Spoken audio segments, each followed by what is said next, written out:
¿Qué dirían si les dijera que existe un manga que hacía lo mismo que South Park y Happy Tree Friends combinados casi 10 años antes de que estas series siquiera existieran? La obra en cuestión se llama Neko Yairu Udon, o como se le suele conocer también, Katsupo Sopa de Gato, que sería una traducción aproximada a su nombre en japonés. Una historia tanto curiosa y extraña, como divertida y atrevida, que además cuenta con un diseño de personajes simple pero llamativo y muy propio, que de hecho en su época le ayudó mucho a que el manga en cuestión tuviera una excelente publicidad y una enorme cantidad de mercancía. El gran fenómeno que fue la historia de Neko Yairu es algo que se quedó principalmente en Japón y quizá el resto de los países del este de Asia, pues en Occidente realmente nunca llegó a conocerse demasiado, y de hecho creo que hasta la fecha no existe una traducción oficial del manga en otro idioma aparte del japonés, siendo los pocos tomos que se pueden encontrar traducidos al inglés hechos por los contados fans occidentales que tiene.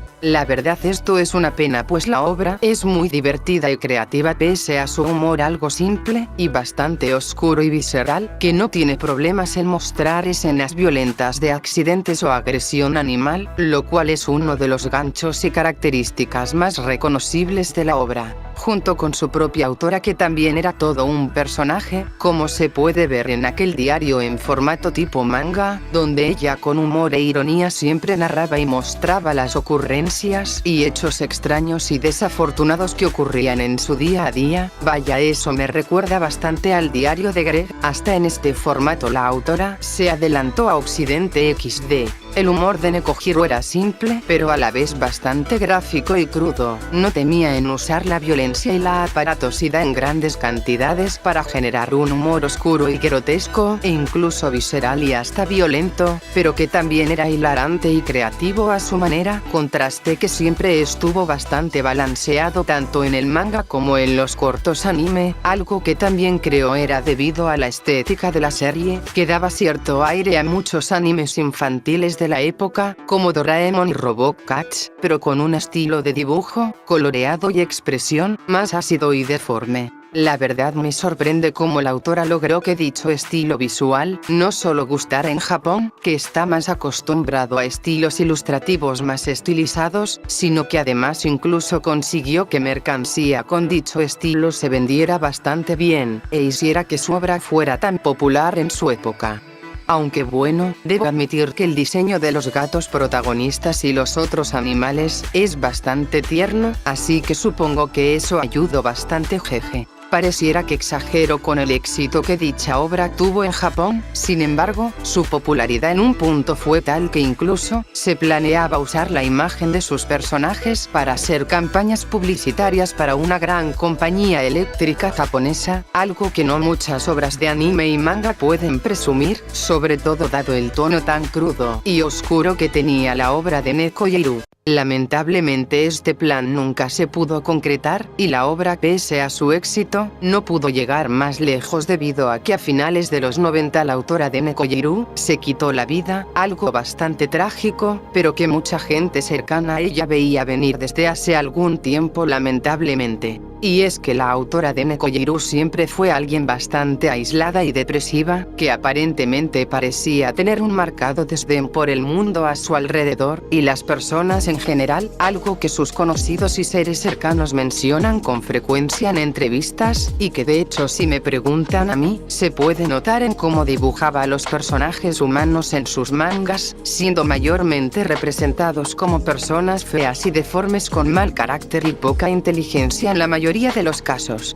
Algo que se repite tanto en el manga de Neko Yairu como en el diario ilustrado de la autora. También curiosamente, pese al tono violento y gráfico del manga, se podía notar cierta crítica y desdén hacia esa crueldad por parte de Neko Yairu, representada sutilmente de manera cómica, pues mucha gente cercana a ella ha mencionado que Neko Yairu no era alguien que disfrutara de ese tipo de cosas realmente, al punto que incluso optaba por evitar comer carne, dado que su sabor siempre le dio asco. asco y desagrado que de hecho se puede notar en algunos chistes de la obra relacionados a su preparación y consumo, así como lo sucio, desagradable y cruel que este proceso puede ser. También si uno presta atención de vez en cuando, se puede notar cierta sátira y burla a las figuras de autoridad, el sistema jerárquico de poder, e incluso figuras políticas, además de cierta crítica y burla hacia los actos de exclusión y la discriminación. Esto último se suele ver más que nada en los segmentos que son protagonizados por los cerdos en la obra.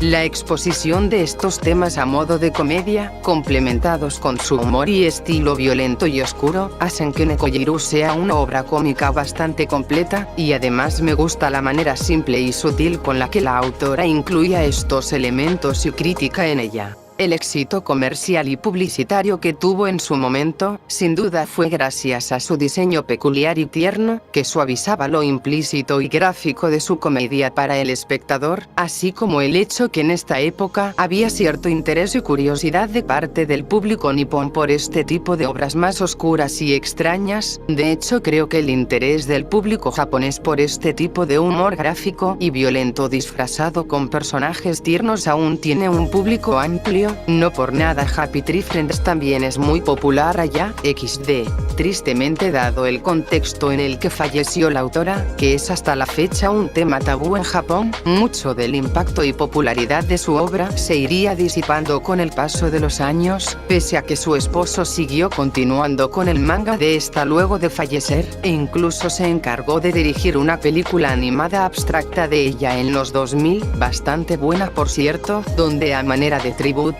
dicho esposo también hace una referencia y reflexión sobre la muerte de Nekojiru, algo que también hizo en el manga, usando a la protagonista femenina de la obra para ello, una simpática, pero malhumorada y agresiva gata llamada Miyako, que siempre se notó estaba ampliamente basada en la propia autora, ya que incluso esta solía representarse en el diario ilustrado que publicaba como ella,